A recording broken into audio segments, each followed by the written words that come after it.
Alrighty, what's up guys? Welcome to another episode of Tunengoon. I'm Taylor, and today if you clicked on this video, that means you're here because you have a weird front end noise on your F-150.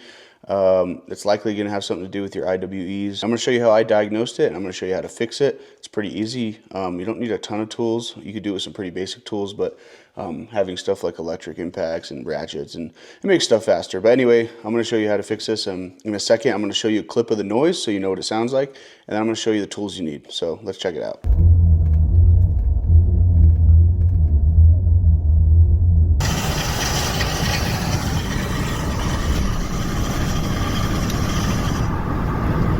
Alright guys, so the first place you're going to want to look if you're having a front end noise, mine specifically, that noise that you heard a second ago, that was when decelerating while on brakes. And my theory of why that's happening is because the vacuum that is pulled for the hubs up here on the solenoid actually taps into the brake booster. So I think what happens is when I hit the brake, it actually steals just enough vacuum from that already leaking IWE that it's causing it to disengage or re-engage, I guess I could say. But I'm going to show you guys how to diagnose it. So you're going to come up here under the hood, and you're going to find this vacuum line solenoid assembly here. So as you can see, we have a top line and we have a bottom line. Now we have a couple things to check. The easiest one is going to be to check is you want to pull this check valve off over here. This is a new updated part, I believe, because it's blue. But some of the older ones don't use the blue ones, I don't think. But anyway, you can pull this line off here, be gentle with it so you don't break it, and you're going to try and suck and blow through that check valve. Now, you should only be able to suck or blow one direction. You should not be able to suck or blow both directions. That will be a vacuum issue there for your IWEs. So you want to replace that. If it works fine, you're just going to reinstall it the same direction that it was installed. Next, we're going to go over here, and we're going to pull this line on the top. Now, this is going to be the line. When this solenoid activates, it opens this up and it applies the vacuum that's supplied from the bottom, and it applies it to the top hose, which then goes down and splits to your IWEs. So what you're going to do is you're going to pull this line off, okay? Boom, pop it off, and I'm going to show you over here. After you pop that line off, what you're going to do is you're going to take a vacuum hand pump, like a Mighty Vac. You can find them for about 40 bucks at Harbor Freight. You're going to not apply the hose to this line, but to the line that goes to the IWEs, okay? And you're going to try to pull about 7 inches of mercury on it. So you're going to pump it up so it's about 7 to 10, somewhere in there. You don't want to pump too much. And then you're going to see if that needle holds in place. And I'll try to show you a couple clips of that. But okay, so you can see there, we're at about 10 inches of vacuum there. So you could see this. Now when we release the pressure, look what happens. Okay, so that is the basic function of your IWE. You're gonna make sure that needle holds in place, and if it doesn't, that means you either have a cracked line in your IWE system, or that means that the diaphragm in your IWE is failing, because this is supposed to move in and out. And the way that works is you have at your hub, we just have the wheel off right now, this is gonna be mounted behind it. Now these are always gonna be facing up. The top line is for your vacuum, the bottom line is for a vent. So now once you know that your vacuum is not holding at either side or in the line, this means that you can now go isolate the issue. So what you're going to do is you don't even need to take all this stuff off, guys, especially if you have a leveling kit and big tires, which you may not, but you're going to go in the truck, crank the wheel all the way to the right, and that will cock the tire out in this direction, and you can actually lay down right there, and you can get to that vacuum line, which hopefully I'll show you right here. But it's just that little line right there in the back. You just wiggle it a bunch and it'll pop off. But anyway, so I tested mine, and the noise I was getting was on decel. Okay, it was mainly on this front left. I could feel it in my feet. Almost felt like bad brakes. The noise, I'm gonna have to make it again, but it's like a vroom, vroom, vroom. You will need to tear the vehicle down to this point in order to replace your IWE. But to diagnose them, you really don't need many tools. Just that vacuum. Pretty much just that vacuum tester. That's all you need to find your problem. All right, guys, now the tools that you're going to need for this job are pretty simple. You're going to need at least one 3/8 ratchet, one 1/2 inch ratchet, and here's the sockets you're going to need. You're going to need an 8mm, 10mm, 13mm, 18mm, okay? 21mm, a brake caliper hanger, or zip ties is fine too. You're going to need an 18mm wrench along with an 8mm wrench. They don't need to be ratcheting. Need some generic pliers that will go to a larger size to remove your Axle nut cap, 1/2-inch ratchet if you're using a 1/2-inch 21. Optional things to make life easier: Milwaukee high-speed ratchet. You will need brake clean. Well, you don't need it, but it will help. You will need rags. Magnet tray is very helpful. A light is going to be very helpful. Some bearing grease, guys. And I'm going to link all this stuff in the description of the video. Not everything is exact, but I'm only going to list parts that either I recommend or I have. So anyway, you can do it with some pretty basic tools, guys. It doesn't take a ton, but I just wanted to throw this in here just to let you know. So what I did here was I jacked up from the control arm with the tire on, okay? Got the vehicle as high as I could. Then I had to get my jack stand, and I applied the jack stand with a piece of wood on the cross member here, on the front part of the cross member. Made sure it was center, okay? And we're gonna need that because when we're doing this IWE, it's gonna be very beneficial to be able to operate the travel of the suspension with just the jack while also supporting the vehicle. So if you're not comfortable doing this, you can always add more jack stands. You can try to add them in the frame or something back there. Just some safety ones in case it does fall off, which, double check all your stuff. It shouldn't fall off if you have it done right. But that's how I did mine. One jack stand, okay, 4x4. It's supporting the front of the cross member. So now we're gonna take off our front left tie rod, and we're gonna take off our upper control arm spindle nut, or upper ball joint nut, I guess you could say. I'm gonna pop this off and remove the axle nut. We're gonna get our ratchet, okay? Ratchet and a 13mm socket. I'm using my electric ratchet to zip that off the rest of the way. Get our 21, and you also need the 21 to take off your wheels, but I have, the monkey or the gorilla lug nuts or whatever, so they're like their own size with the splines and stuff on them, but cool. So we're gonna take that nut off. We're gonna take our hammer. Now, on the part of the spindle, we're gonna give it some taps. There we go. So that just breaks free that clearance fit. Now you can set your tie rod to the side there and just kind of let it hang. It's not going to hurt anything.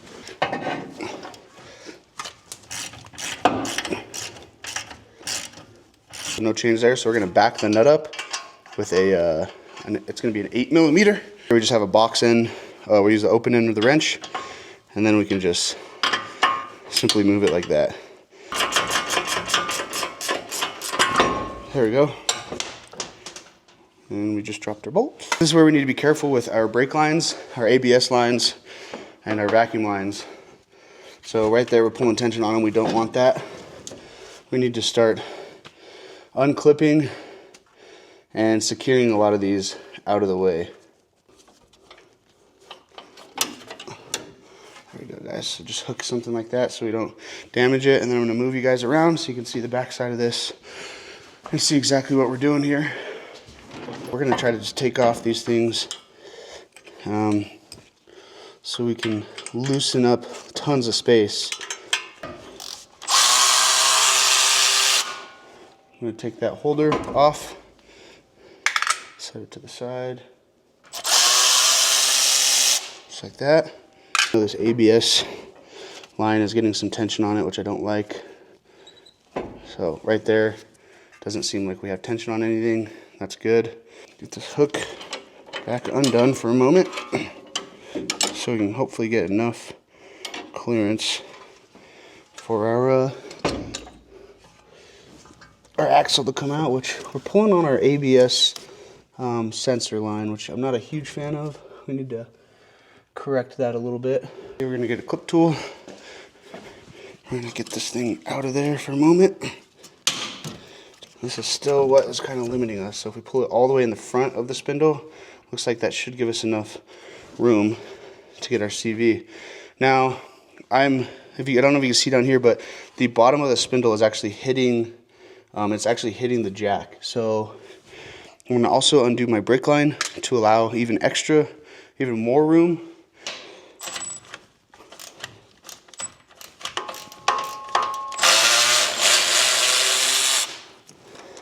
Okay, so that whole assembly now is loose. And be careful not to tug on it because those are hard lines. You don't want to bend them too close to the outside of the seat of the control arm.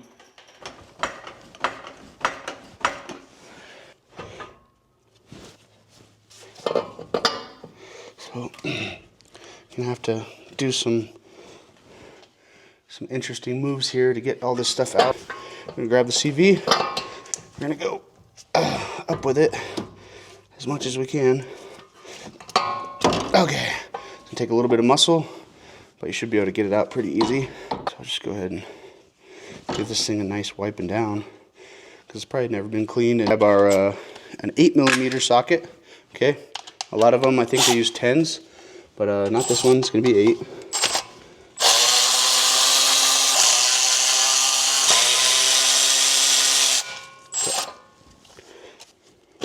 Yep. All right, guys. So there she is. Okay, that's going to be your IWE. So once you do that, we're going to clean up all the old grease and stuff inside this bad boy. I want to just make sure we maintain a nice seal.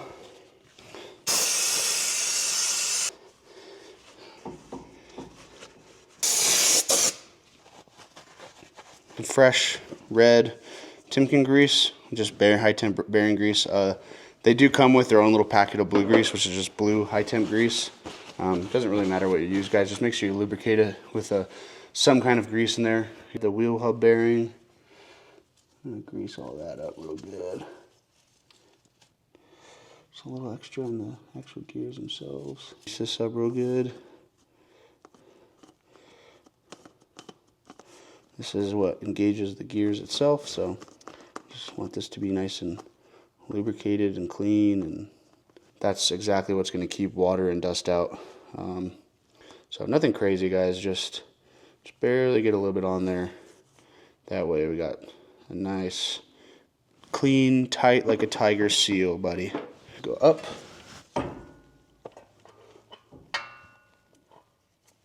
And you will get new hardware for them, just these little screws. You can go around and just barely tighten each one just a little bit. Just a little bit.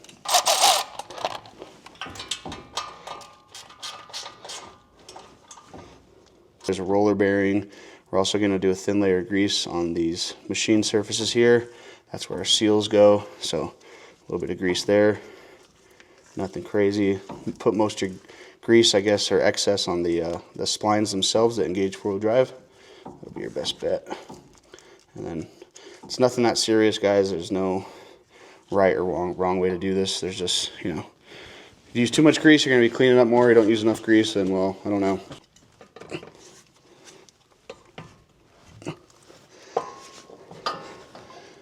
You're going to kind of have to walk it in there.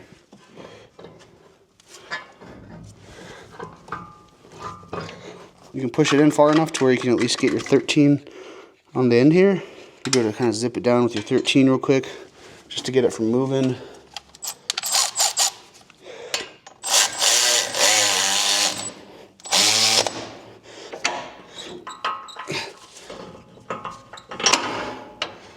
Oh, it's going to be a little hard to get it in there, but once you get it started, then you can make some adjustments where you have your pry bar and really cinch it down.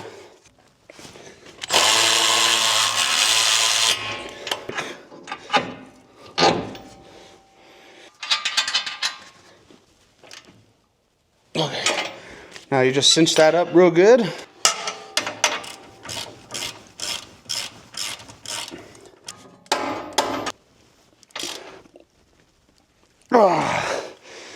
Snug that one up real tight.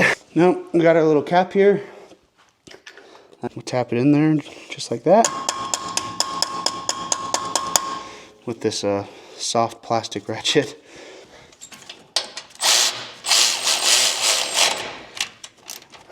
Snugging everything up, not going crazy. All right, now let's pop the wheel back on and let's go drive it around and see what it does. Alrighty, guys, well, I just finished up the right front side. You guys were along with me on the front left side, and it went really well. Of course, the second side you do is always easier, just because you know what you need. You've already done it before, so it goes way faster. I think I did the right front in maybe like, I don't know, 40 minutes, 20, 30 minutes, somewhere in there. Probably like 30 to 40 minutes. But anyway, so when we're decelling, you know, in that low speed with brakes applied, we are no longer getting that hum I can't feel the vibration in my feet like I could before. And four-wheel drive is working great. Two-wheel drive is working great. And I can actually feel the vehicle. It feels like it's rolling. It feels like it's rolling with less resistance. So I could tell that we're no longer spinning the front CV axles, and we're no longer spinning, in conjunction with that, the front drive shaft. So that means gas mileage should go up, less wear and tear on parts that don't need to be moving. So all in all, everything's looking great, guys. I really hope this video helped you in some way. I hope that I broke it down in enough detail. If there's anything I could do better, if there's something you guys have a question about or anything like that, please drop a comment and let me know. And, you know, I can try to improve and make my videos better for you guys. But, you know, if you feel like you want to, go ahead and like and subscribe if you want. But if you don't, perfectly fine. And thank you guys so much for watching. And we'll see you next time on the next video. So have a good one. Bye.